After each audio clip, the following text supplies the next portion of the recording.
Assalamualaikum warahmatullahi wabarakatuh. Waalaikumsalam warahmatullahi wabarakatuh.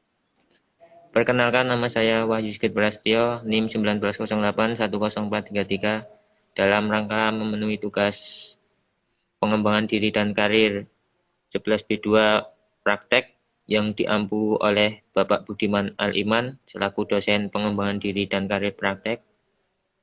Dan tak lupa saya pun mengucapkan terima kasih kepada saudara yang telah berkenan menjadi narasumber dalam wawancara. Terlebih dahulu bisa memperkenalkan, dipersilahkan. Perkenal, Perkenalkan, nama saya Krisna Aditya Saputra. Ya, Saya bekerja di Balai Penegakan Hukum Jabal Nusra, Seksi Wilayah 1, Jakarta. Penempatan ya, Pos ya. Bandung. Terima kasih.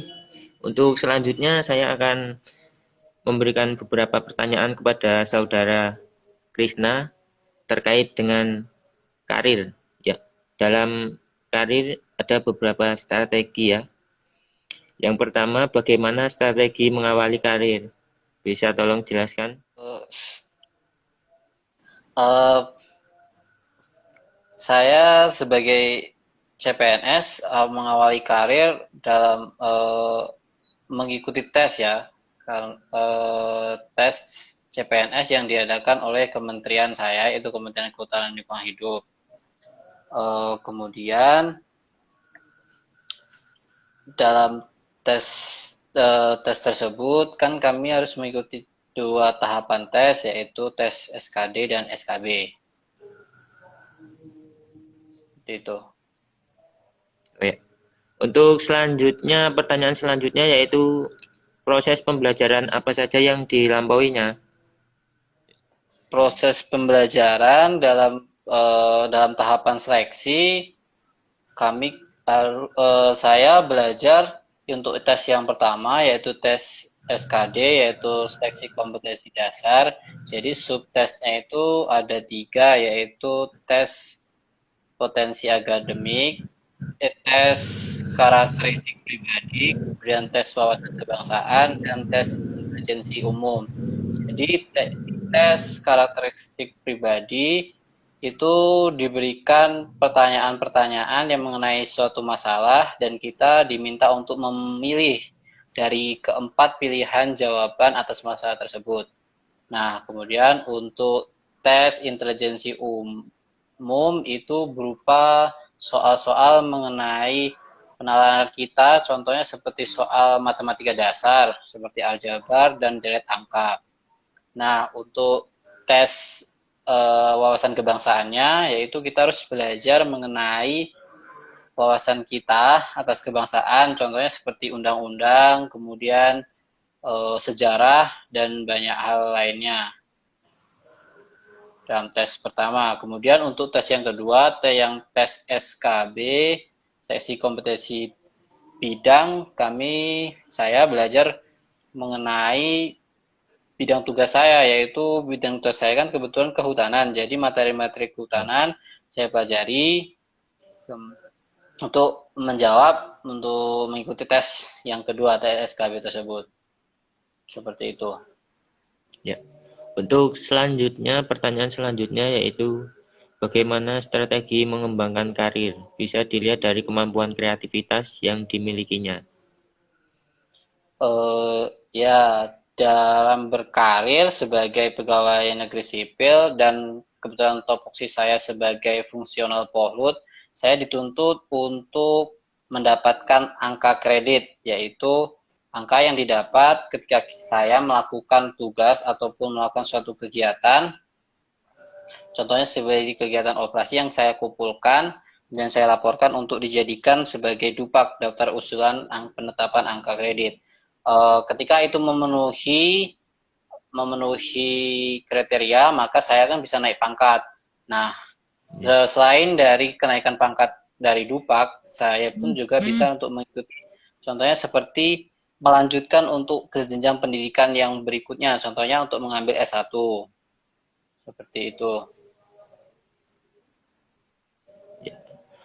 Untuk selanjutnya yaitu seberapa sering menghadapi konflik, terus bagaimana menghadapi konflik tersebut strateginya itu bagaimana? Bisa tolong dijelaskan? Eh, Kebetulan saya sebagai polisi kehutanan dan membidangi tentang penegakan hukum, jadi beberapa kali bertemu dengan konflik, yaitu seperti perambahan hutan, di mana tugas kami sebagai Ya. polisi kehutanan untuk menjaga keberadaan hutan tersebut. Nah, beberapa kali kami melakukan operasi menemukan masyarakat-masyarakat yang melakukan perambahan di sekitar kawasan hutan yang mestinya, yaitu wilayah atau kawasan hutan yang tidak boleh diolah ataupun dikelola oleh masyarakat, contohnya seperti Taman Nasional. Nah, lalu bagaimana kami menghadapi masyarakat-masyarakat yang melakukan tindakan perambahan tersebut? Sebisa mungkin kami memberikan edukasi ataupun sosialisasi kepada masyarakat tersebut, memberikan pengertian bahwasanya kawasan yang mereka olah ini adalah kawasan masuk ke dalam Taman Nasional yang tidak boleh diolah ataupun digarap. Karena apa? Karena akan mengganggu ataupun eh, mengganggu akan fungsi hutan tersebut sebagai penyangga kehidupan masyarakat, seperti itu. Oh, ya. Selanjutnya yaitu apakah sudah benar-benar memberikan manfaat untuk orang lain? Manfaat Manfaat untuk orang lain. atau sebagaimana tugas kami sebagai polisi kehutanan yang memiliki topoksi untuk menjaga keberadaan hutan, saya berpikir dan yakin apabila kami melaksanakan topoksi kami, maka insya Allah dengan terjaganya hutan, sebagaimana kita ketahui bahwa hutan adalah sumber penghasil oksigen dan kemanfaatan oksigen tersebut sebagai pernapasan kita. Oleh karena itu, ketika kami di sini menjaga hutan tersebut, saya yakin dan insya Allah keberadaan kami, kebermanfaatan kami itu akan dirasakan oleh masyarakat. Ya. Seperti itu. Untuk pertanyaan yang terakhir ini Mas Krisna. Apa yang diberikan untuk menolong orang lain?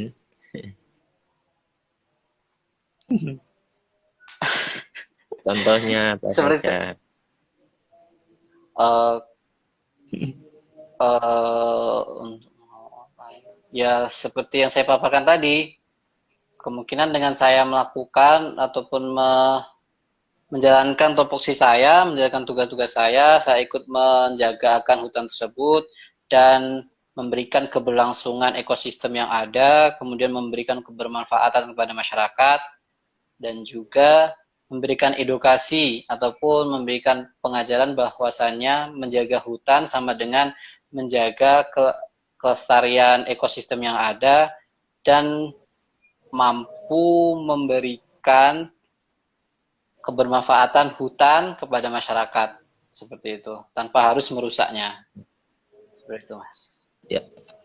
Sekian pertanyaan dari saya ya. Kurang lebihnya mohon maaf apabila ada salah kata atau baik yang disengaja maupun tidak. Saya mohon maaf selaku pewawancara. Demikian dari saya. Terima kasih. Ada yang mau disampaikan, Mas? Saya ucapkan juga mohon maaf apabila ada kesalahan kata saya. Oh, ya. Mudah-mudahan ini bermanfaat. Ya, seperti itu. Amin, Terima kasih. amin.